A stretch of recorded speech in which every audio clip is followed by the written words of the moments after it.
On this episode of Rogue Creators, we're with Nathan Otwell to talk about social selling. Let's do this.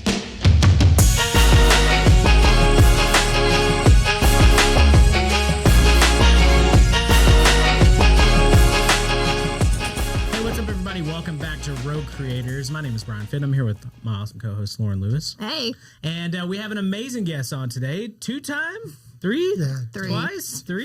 Man, Nathan Otwell coming back. But this is the first time you've been with us in studio in our new space. So we're usually virtual, remote. I think, again, one of your episodes is one of the most downloaded, our Facebook ads for beginners. We were just discussing that. That was early. It's very early. That was early in the days of Rogue Creators. So thanks for coming back on, man. Absolutely, man. Yeah. Thanks for having me. Absolutely. Well, we're going to jump into social selling, which, again, we've been promising this episode for like 3 months now. For a long time. And we've been working with Nathan, too, on just trying to get some time, and schedules obviously finally lined up. The stars have aligned, man, and you're here to drop some awesome knowledge on us about social selling, especially in the Instagram and Facebook world. It has been requested by us. I think we came out with a In the Know episode, and several people were like, what is this? Tell us more about this. And so I obviously had to get Nathan on board here. So give the people what they want. Exactly. All right. But before we do, we like to start off with something fun. What is that, Lauren? We do. We like to start every episode off with, what are you obsessed with this week? So starting with our guest, Nathan, what are you obsessed with this week? So we were talking about this earlier, and I think the only thing that I can really think of is this show on HBO Max that I recently discovered. It's called Mayor of Easttown. And I mean, it's a crime thriller, which gets me every time, man. Sucks me in. Binge mode, 100%. But it's one of those that comes out every week, so I gotta wait. You just gotta wait. Yeah, gotta wait, man. It's like bringing us back to 1980s TV or something in the 90s. Absolutely. Like, find out what happens next week. You're like, I don't want to. I want it now. I had a schedule. I knew I was coming on Thursday night. I knew I was coming on Friday night. Oh, that's hilarious. It is crazy that we went to this like kind of realm of where we could binge watch any season and everything, and now shows are pulling back to where like, oh, now we're gonna release it once a week, and I'm like, what? Like, it's very I don't like it. I did that with, so WandaVision, instant gratification, and the Winter Soldier, and Disney all that. Plus is the worst about it. Man. Well, because it's not. I'm okay to wait. I can actually wait for that. But the bad thing is there's so many spoilers online. Like, everybody's talking about the stuff, so you have to watch it so it doesn't get ruined. That's what I tell you, but you don't listen. That is true. You can't get on Twitter or anything like that, No. because they'll spoil the whole thing for you, man. But I mean, really, for Disney Plus, if they didn't do that, people would cancel that app because it's somewhat worthless if you don't have children. That it's a very high value for me and my wife. So That's true. yeah, we were actually last night. One of the kids was sick, and like in our bed, and we're watching Kim Possible. Nice. Yeah. So that might be my obsession this week too. Is Kim Possible? Not Kim Possible. Disney Plus in general. Like, they've done a good job with the Marvel stuff. We've been kind of walking back through the Marvel movies. Obviously Winter Soldier and the new Captain America. Right. Yeah, was pretty awesome. So it's been nice to kind of dive back into that world. And now they you did a spoiled great it for job. everybody. Oh shit. I'm so sorry. Shoot. I'm so sorry, people out there. Jacob, we got to put a line on this to make sure. Spoilers ahead. Social selling, spoilers ahead. Anyway, so The Falcon and Winter Soldier, it was fantastic. So you should go watch it. I mean, come on. It's been out for like 3 weeks now. You should have. Yeah. I just turned the tables on. Now I'm that guy that's like, come on, pay attention to this stuff. Anyway, Lauren. Okay. So my husband and I binge watched Shadow and Bone on Netflix. It's like a new fantasy series that came out, and it was really good. It's like YA and everything, and it has a little bit of that, but it's actually really well done, and it definitely left me like excited for the next season. They definitely put some high budget into it, and it was good. Nice. I really enjoyed it. That is awesome. Well, good. Hey, now you have something to watch this week. Yes, definitely. So make sure that you guys let us know what you're obsessed with as well, so we can get into new shows like The Mayor of Easttown. Is that it? Mayor of Easttown. Nice. I feel like it's a Western. Is it a Western? It's not. Okay, it sounds like it would be, but now I'm interested though. All right. Hey, Nathan, tell us just a little bit about you and about the company you work for. What's your kind of day-to-day, and why is this even intriguing to you, the social sellings? So the company that I work for is Shopanova, and what we do is essentially we started out as more of a boutique company for Facebook and Instagram paid advertising for online store owners. And my day-to-day, I'm the chief marketing officer, and my day-to-day is basically to execute, plan all of our strategy for marketing on every single platform that we have, which is Facebook and Instagram, YouTube. We have blogs, we have podcasts, like, you know, you guys help us out with the podcast and stuff like that. And then we have, you know, other traditional means like public relations. We're getting into that a little bit. So managing all of that marketing stack is really what my day-to-day looks like. Email marketing, basically do it all, man. But all of the customer acquisition stuff, that's me. I lead that team and basically driving customers to us. Yeah, that's awesome. Well, and you guys have really grown this brand even the past several years, and us working with you as well, and being able to see all the new offerings that you guys are bringing on and the team that you're building. And funny enough, I mean, Rob and Dan, we've had them on the show actually before. We'll reference that in the show notes.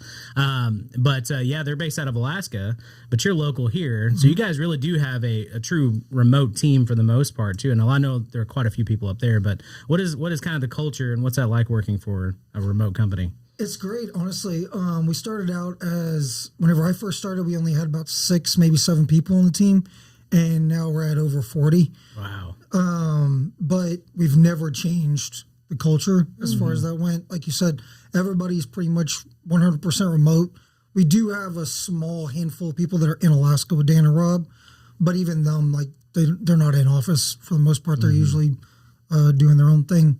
But the remote environment, in my opinion, really does make us more productive because we're not in the office looking at each other like trying to figure out something to do, trying to solve a problem that isn't even there, just for the sake of like doing something in the office.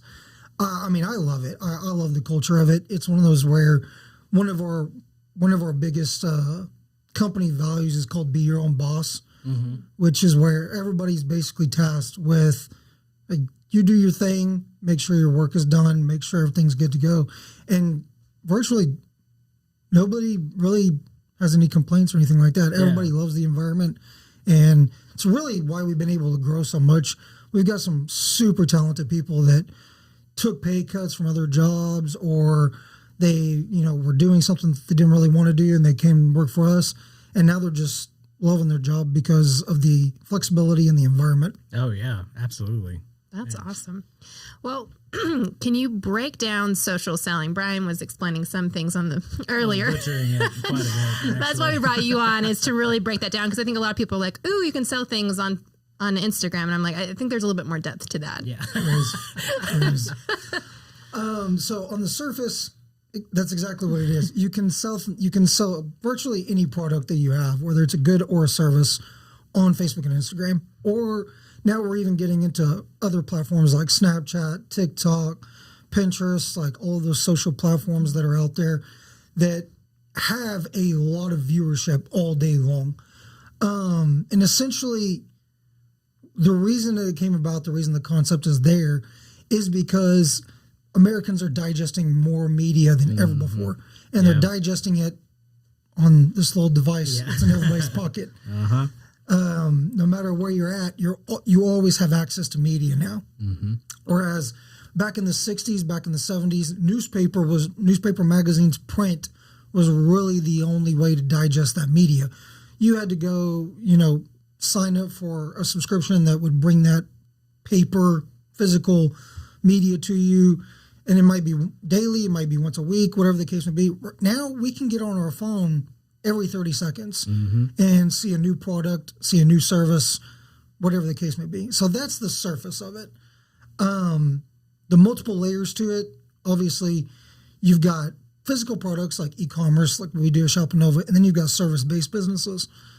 And the great thing about service-based businesses is that they can get a little bit more creative with their social selling strategy. You might have lead forms where you contact people. You might have custom packages that you're building over here for this and that. Softwares, for instance, softwares sell all day long on social just because it's so easy to drive somebody to a 7-day free trial or whatever the case may be. But there's multiple layers to it, and it depends really on the product.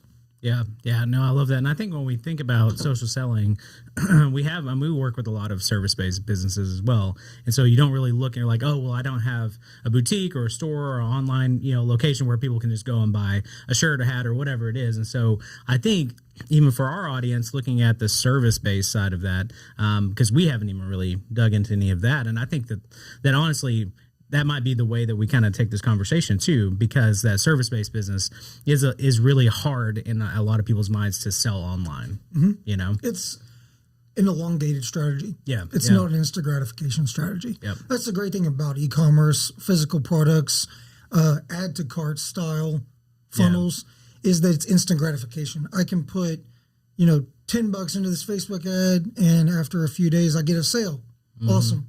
And it just happens, like it just appears, right? In your like magic. In your website, Shopify, or whatever the case may be. With service-based businesses, it's oftentimes an elongated strategy. So somebody might be interested in you, they might fill out a form for a quote or whatever the case may be, and it might take you 30, 60, 90 days to actually get that business. So it is a little bit more tricky, and it is a little bit more about knowing your numbers. It's more of a numbers game than anything else. So you have to know like how many people what percentage of people you oftentimes get business from that fill out a form. For instance, if you know that like 10% of the people that fill out your form always become a customer, then it's easy to do the math. Like I need this number of clicks to get this many forms filled out to get this many clients. No, that's a good, even kind of working backward strategy of like, this is my goal and I have to make sure that we get this amount of stuff done. Because again, Facebook, Instagram, TikTok, everybody will take your money. They don't have a problem with that. So all day long. So I think when we're talking to a lot of businesses, they're like, oh, social selling, that sounds really cool. But how mandatory do you think it is for companies in this day and age to stay competitive with their competition?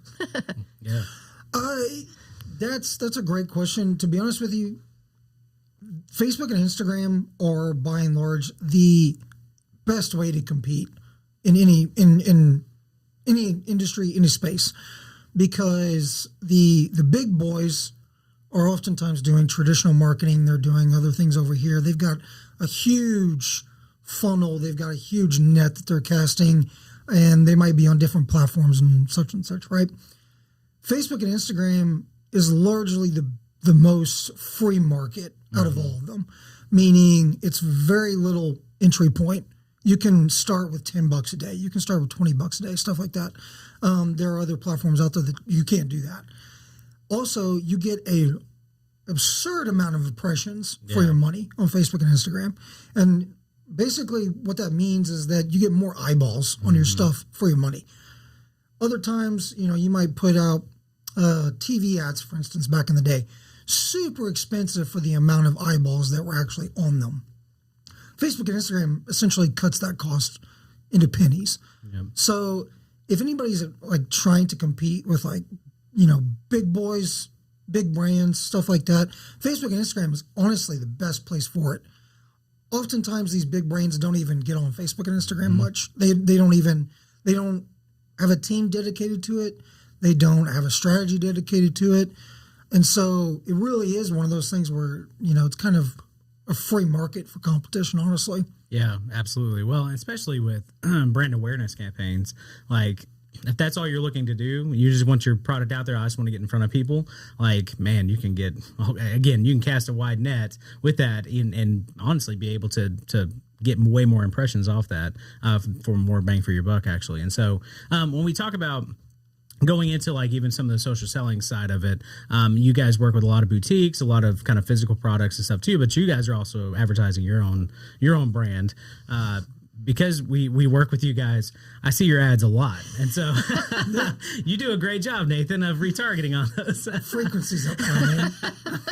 I love it, though, too. But you guys, it's not just the same ad over and over and over. No. I mean, we'll see a healthy mix of advertising. And so, again, it's different calls to action. It's different kind of awareness and stuff. But kind of walk us through even just a little bit of your strategy when it comes to selling services through advertisement. Yeah, sure. The main thing that I will push is that Facebook and Instagram, the best thing about them, and they kind of pioneered this concept, is the fact that you can push your own creative out there. You can push your own strategy out there, whether with a video or an image or whatever the case may be. A lot of platforms, like if you're selling on Amazon, for instance, or Walmart.com, you're basically tied to this product listing way of doing things that you can't really make creative. You can't make a video, commercial, something like that, and put it on that platform. It's just product ads, nothing but product ads. Facebook and Instagram really pioneered this way of like being able to craft a creative strategy behind your brand. And it's one of the most powerful things to ever come about in advertising, because before I had to, build digital banners for this brand that, might drive to a coupon or something like that. And it would go on like menshealth.com, and it would just be this banner ad, and that's it. Yeah. Just a little postcard looking thing. Right. And you really didn't have any creative freedom other than that. Like, that's all you could do. They gave you the dimensions, you had your team mock it up, and you put it out there. And that was it. And you looked for clicks, that type of thing. Facebook and Instagram really pioneered this way of making what I call a personal shopping experience, whether that's for a physical product or a service. You can actually get, like you were talking about, the brand awareness and stuff like that. You can actually get your brand out there in a creative way. And it's something that is very unique out there in the marketplace right now. As far as my strategy goes, I really utilize that at what we call the top of the funnel, which is cold traffic. Yeah. Really, really drive brand at that level of traffic. People that have never seen you before, you have to think about it in conversation. If I've never met you before, it's not really one of those things where we're going to talk about deep stuff, right? We're going to talk about, hey, how's it going? Like, what do you do for work? Do you have kids? Stuff like that. Like that's kind of the conversation when you first meet somebody. It's the same way whenever you're selling on social. These people have seen your brand for the first time. You don't want to talk to them about the nitty-gritty details of your product because it just doesn't sell. What you need to do is you need to be communicating brand at the top of the funnel and really drive engagement, get people involved, that type of thing, create that connection. And then what's really cool about Facebook and Instagram is that we get into the retargeting stuff where, like you said, you see my ads all the time. It's because I've got you lumped into an audience that I know has engaged with my brand at that top of the funnel. And once I've, got that audience together, I can start giving them more detailed product highlights, what makes this item unique from the other one, what makes my service unique, that type of thing. That's really where you start to kind of segment off and drill down your strategy. Yeah. And I love that too, especially the strategy side of that. Being able to actually go through and say, this is top of funnel. Like, we're going to hit them with just, hey, get to know us, get to know who we are. Like, we're fun to work with. And then you see him again. Like, oh, I see Robbie's face again. Now he's falling out of the sky. Like, now he's doing something crazy. Now they're throwing water on you. Like, what in the world is happening? But I've recognized, especially we are big on put a face with your brand because that human connection is there. And so if I've recognized Robbie and then I see him again, it's way easier for me to engage again and see that. And again, kind of follow through the funnel. And so if you're a business out there and you're looking at doing any type of advertising when it comes to services, that human connection needs, and it doesn't have to be somebody from your company, but basically be able to put out not just product. Here's just product. Like, they have to be able to make a connection with you, especially at the top of the funnel. Exactly. So a lot of brands and companies that we work with, they want to know what is good ad creative because they have a lot of ideas. And of course, digital agencies will have a lot of ideas, but in your experience, what actually sells? So I will say with those top of funnel branding creative strategies, at the end of the day, what you have to remember is that people are sitting here scrolling all day long. They're just right. And so we talk about stopping the scroll. Yep. And that is the first part of that strategy, is stopping the scroll. You have to make something in the first 3 seconds that's eye-catching, gets their attention, makes them think like, what is this? Yeah. To make them stop.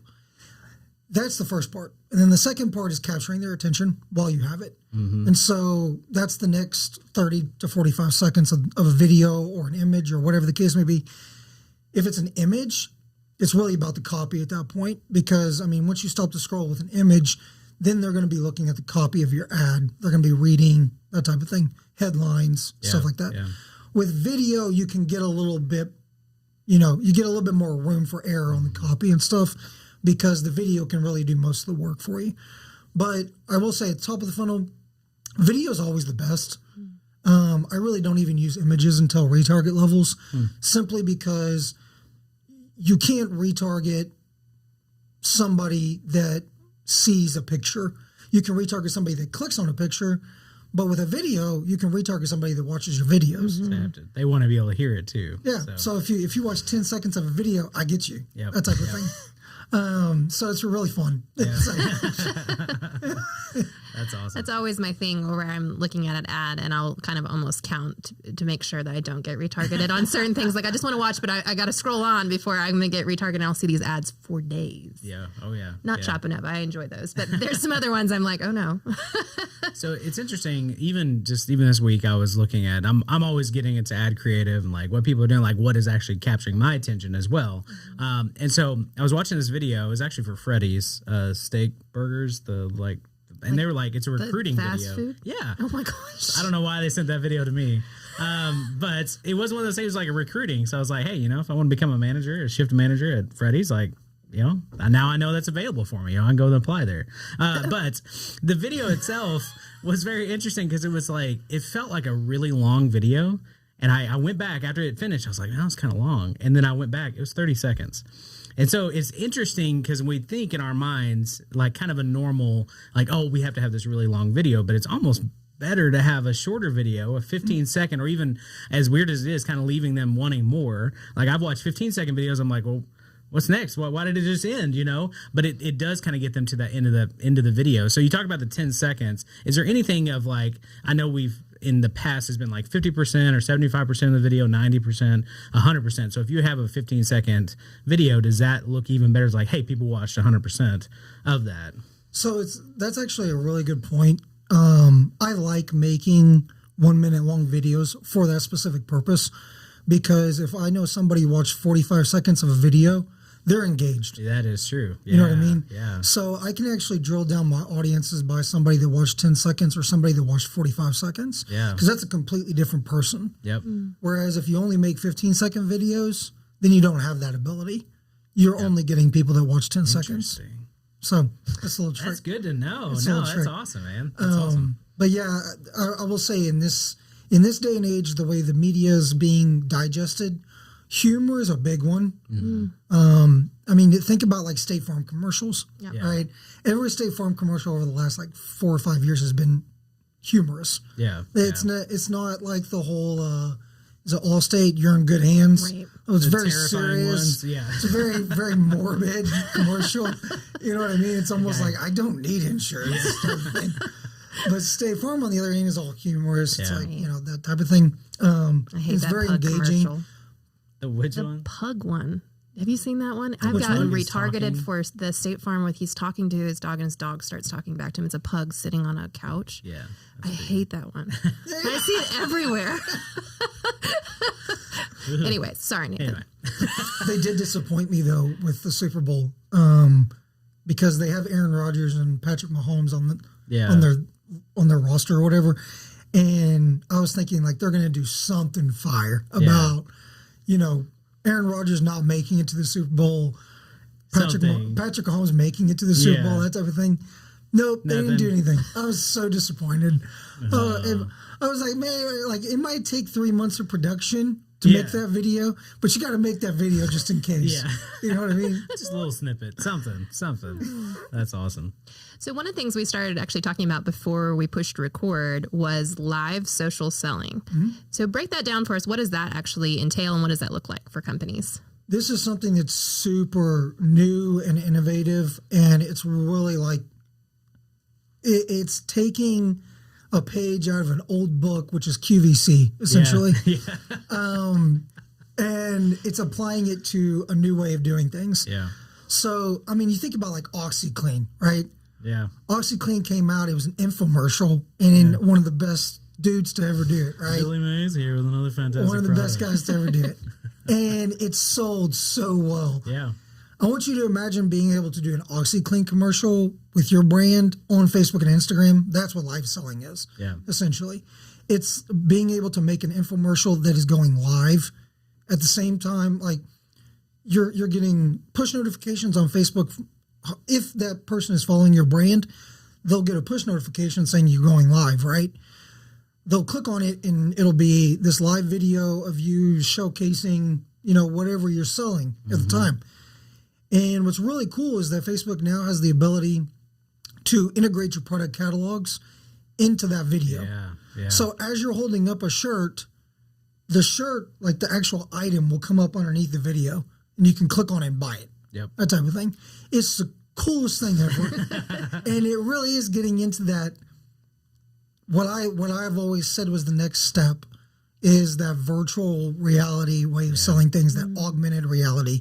Like I really do feel like at some point in the future, and I've said this before on multiple podcasts, I really do feel like in the future, you're going to be able to put a headset on and be in a mall. Yeah. And there's just stuff all around you that you can buy, stores that you can walk into, stuff like that.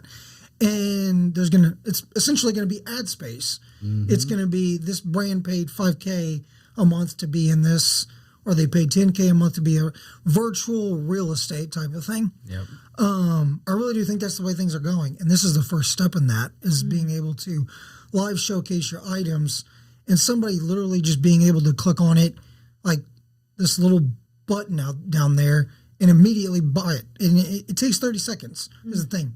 So it can get people in trouble, like QVC did. It's one of those things where you got somebody sitting there with their credit card, just like calling in, and by the end of it, they've racked up a $300 credit card bill. Yep. We do that too. Now, it's funny because I started seeing this about 8 months ago where, especially during the pandemic, like people were locked in and they were trying to do something. And I would see like people I was friends with start going live. And for some reason, it was like earrings and like women's jewelry. Why are you getting retargeted for this? No. It wasn't an ad. No, that's just it. It was like organic. There you go. Yeah. It was just like people I knew, like my mom's friends who I'm friends with on Facebook or something. I don't know. Yeah. Anyway, but they would be like selling like earrings and stuff. And they started like putting notes and stuff to their e-commerce store. And I was like, oh, this is interesting. Because even me, I was like, this is really dumb. But then I started seeing the comments. Sorry to all my mom's friends out there. But I started seeing it in the comments. Like people were like, oh, yeah, I'll take that one. It was $5. It's $10. Yeah, I'll go ahead. I'll Venmo you right now. Like, I was like, whoa, this is working. This is crazy how easy this is. As somebody who's like obviously locked down, they can't do anything. They're social selling right now. And obviously providing a product and shipping it out and sending it to people, like, it's a fantastic way to do business and to be able to pivot during that. But now it's obviously with Facebook, specifically live selling, being able to bring those products up in your category, which you have to preload those ahead of time. That's not just going to pop up randomly. Right. Like you have to have that stuff set up ahead of time on your page. But I mean, you get that stuff going. So is there a way to even, and this was my question, but services, how can that be done through any kind of live social selling, like any kind of digital downloads or like sign up for lead form or something like that? It's a little bit different in the fact that they can't purchase immediately. Yeah. So that is the only difference between a service-based business and a physical product way of selling things on like live Facebook, that type of thing. It's one of those things where you really are looking more for the engagement and the conversations that are going to happen from that live video than you are from somebody actually clicking a button, putting their credit card in, and getting a product. For instance, here in this area, summer's coming around and guys are trying to get these boats sold over here on the lake. Yeah. So they go live and they start showcasing like all the boats and stuff going around them. And it really is one of those things where like you're watching it and you're like, that looks cool. I wonder how much that boat is, right? Yeah. And so you put a comment in or you message the guy or whatever the case may be. Hey, I really like that boat. How much is that thing? That type of thing. And then Salissa's like, no, you don't need another boat, Nathan. I'm not. I can't. I got one, and it already causes problems, man. I'm gone for 90% of the summer. Exactly. Like, where is he? Oh, it's Friday afternoon. Oh, he's on the lake. Okay, that's cool. But in general, like, I agree with you. It does try to drive that awareness. So that makes sense, especially those high ticket items or services. They're not just going to be like, put that, $60,000 boat on my credit card. Like, that's not going to happen. happen. But being able to say drive awareness around it to and get even, them. and I mean, it really does come down to the showcase part of it. Yeah. So, for instance, lawn care. Again, summer's coming around. Lawn care is going to be a big deal, right? Yeah. You can make a website and kind of show your work with images and stuff like that. Like, hey, look at this really nice landscape lawn that we did, that type of thing. But it would be way more engaging if you got on social, went live, and started showing, like walking through a yard that you guys actually do, talking about like the plants that you put in, talking about the grass that you put in, and showing, really showcasing that work. That's an example of what a service-based business could get out of it. I love that. Yeah, man, that's fantastic. And then you should repurpose that all day long, maybe put it in a podcast. I don't know. There's so many things you can do with that live video. Just throwing that out there. All right, so Nathan, for a brand that is wanting to get started on social selling, what's the first steps that they should take? The first step is really learning. Like I will say this: people come to us all the time because they don't want to learn how to do it. Mm-hmm. They come to us because it's like, this is so much. Like, just I'll pay you to do it. Just do it. And we always recommend at least getting a groundwork of knowledge before you hire somebody, because you really have no frame of reference. Yeah. If you just hire somebody and have them do it, you don't really know if it's good or bad. You don't know if it's working or if it's not working. So the first thing that I would suggest is to try to get some groundwork knowledge on, what Facebook and Instagram ads can actually do for your business. And then as you're doing that, you'll start to figure out all of the stuff that you actually have to have in place before you can even get it set up. You've got to have the tracking in place. Mm-hmm. You've got to have your product catalogs in place, and you've got to have verifications in place. You can't just give Facebook $1,000. You've got to actually verify the fact that you're a real human being. Yeah. And, you're not somebody that's trying to rig an election. Yeah. Just throw that out there. Stuff like that. Which is all come about because of things that have happened in the past. 3 or 4 years ago, it wasn't that big of a deal. You could literally just sign up for an account, put your credit card on it, and immediately start going. But it's become so powerful, such a powerful tool, that now there are verification processes in place. There's tons of policies in place. Like, you have to know the policies. That's another thing. I would highly recommend looking up Facebook's ad policies, making sure that you're not breaking those, because that's another thing that people come to is, my account's disabled. Can you do something with that? And it's like, I literally can't do anything because it's disabled. So the first thing we have to do is try to get your account enabled. Yeah. And then we got to go through support and all that. Little known fact, Facebook support is outsourced 100%. Yeah. So like, it's tough. It's not it's not the best. It's not the best or most customer friendly. I'll say that. Yeah. But it's one of those things where if you can kind of research and understand those things before you go into it, you're better off, because the last thing you want to do is go into it, try to do some things, get your account disabled, and it really does put a red flag on your profile in general. Oh, yeah. So people think that, I can just make another Facebook account. Nope, they won't let you, because your profile is attached to that account that was flagged for whatever policy, that you broke. So that is a big one for sure. Well, and Facebook does a good job of having resources out there too, for being able to like watch. They do videos, they do articles. You can spend a day and learn a lot of stuff and really be able to say, okay, now I have a framework, a foundation. So now being able to go in and hire somebody like you guys to be able to say, okay, now I understand what I'm looking for and where my money is going. So Facebook Blueprint is the Facebook Blueprint is their product for education, for advertising, and virtually anything on Facebook, like even organic stuff is on there as well. How to make your page, how to make your business page, how to make your group, all that stuff. Like, Facebook Blueprint is their own product for that, and it's free. Yeah. So that's a great place to start for anybody that's getting started, is that Facebook Blueprint program. There you go. That's awesome, man. That's good. Yeah. Good info. Well, yes. Nathan, so tell us what's next for Shopanova. What's next for you? We're talking about that actually. And we have set some very lofty goals. We grew so exponentially in 2020 that we're on the path to be a 7-figure per month company. Wow. Awesome. And we eventually even want to grow to be like 9 figures over the course of a year, that type of thing. And so we've got projections in place, and we've also got plans in place to make this happen. And part of that plan is expanding on our services. Mm-hmm. So we're known for Facebook and Instagram advertising.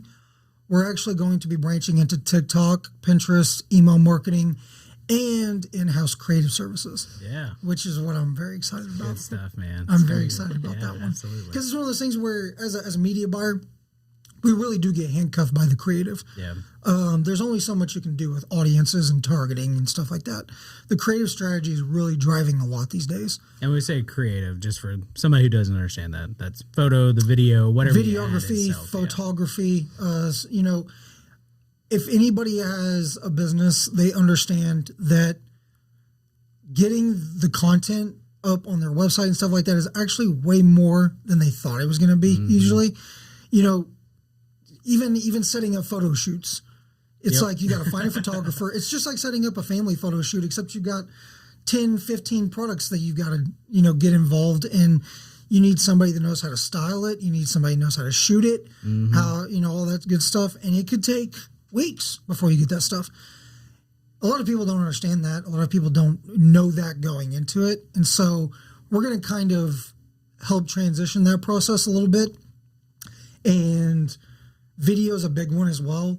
A lot of people, like you said, you know, they don't really know what to say on a video. They don't know what to do or the concept behind the video or whatever the case may be. That is something that we've been consulting on for over 3 years, but we've never actually done the work. Right. We've never actually executed the videography or taking the photos and stuff like that. So now we're going to get into that. And by expanding those services, we really do think like by the end of 2021, we're going to be a full-scale marketing agency for online stores. Man, that's fantastic. That's awesome. Yeah, it's really exciting to see just how far you guys have come, and just even you. Just we've known each other for a few years, and you coming on board, helping these guys grow as well. I mean, it's been really cool to see that brand take off. And Dan and Rob up in Alaska, we keep talking about we're going to make a trip up there, see him. I keep talking about that. You keep shutting me down. We're going to go hang out with the Alaskan boys. But yeah, you guys have a phenomenal brand, and what you've been able to do is really awesome. So if somebody wants to get in touch with you, if they say, hey, I've got an online store that's kind of rolling, like where can they take that to the next level? So go and check out shopanova.com. And on shopanova.com, you will also find our e-com grow show, which Go Rogue manages for us. Yeah. And that's a shameless plug. That was nice. I appreciate that. Checks in the mail, Nathan. Appreciate that, man. But our e-com grow show is one of those things that like everybody likes. It's something that it's a podcast, but it's also a video show that we do every week. And we have guests on it, but we also do like kind of strategy talks on it as well. And I highly recommend everybody that is even interested in what we do to go and watch as much as they can of that grow show. And if you're even more interested, email me, Nathan@shopanova.com. Cool. There you go. You guys have it. So, did I miss anything, Lauren? No, you did not. Awesome. Well, we'll make sure to put everything that we've talked about today over at rowcreators.club. You guys can check that out. It's going to have all the information, all the blog. The blog is going to have everything there. Goodness gracious. Wow. Yeah. So make sure you guys go check that out. And until next week, we'll see you then. Thanks.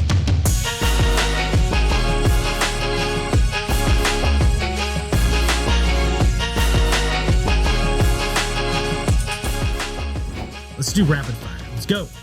All right. Question number 1. What's your must-have clothing item? Mine's easy. Hat. It's pretty much. What kind of hat? Oh, well, I mean. For those that are listening, not that you're just caressing your hat. It's an audio platform. I mean, my Peter McKinnon one is pretty awesome. So that's my go-to. I mean, a cool person got you it, so. Oh, thanks, Lauren. Mine is not a cool hat. Mine's just, you should always have it for women. I would say a black pair of really good leggings. Really? Yeah. Oh. You wore a pair of leggings and you loved it. You just totally outed me on the podcast here, but I did, and they were so comfortable, man. Us dudes, we don't get. Oh man, it was so nice. I was like, I feel super awkward, but it feels nice. It was real nice. An oversized sweatshirt, some nice leggings, cold afternoon. You know what I'm saying?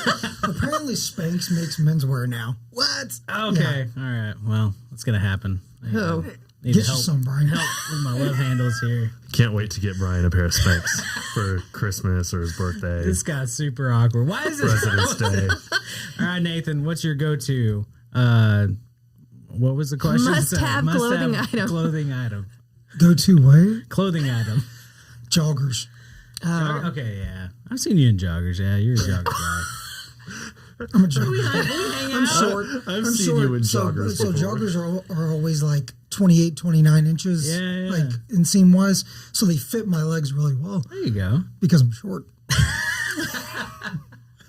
And those are super comfy too. I have a few joggers. Oh my gosh, Brian. Anyway, all right. What conspiracy theory do you believe in? Oh man, I don't want to talk about this. What was it? This is too deep. What conspiracy theory do you actually Conspiracy believe in? I'm currently watching the Lauren, you Q got anything? series. You were watching what? I'm watching the Q series on HBO. That's what I was saying. Every time I'm like ready to cancel it, something else comes out. So the Q series, I'm like halfway in on this, and I'm like, this is heavy stuff, man. I can't say. I'm not gonna say like because I believe in the moon landing. That wasn't a conspiracy. There's all kinds of. I believe in the moon. The 9/11 stuff. Okay, I can't go too far into this. It's just there's some questions. Oh my God, that was like the one you're not allowed to talk about on this thing, Brian. I'm cutting it out.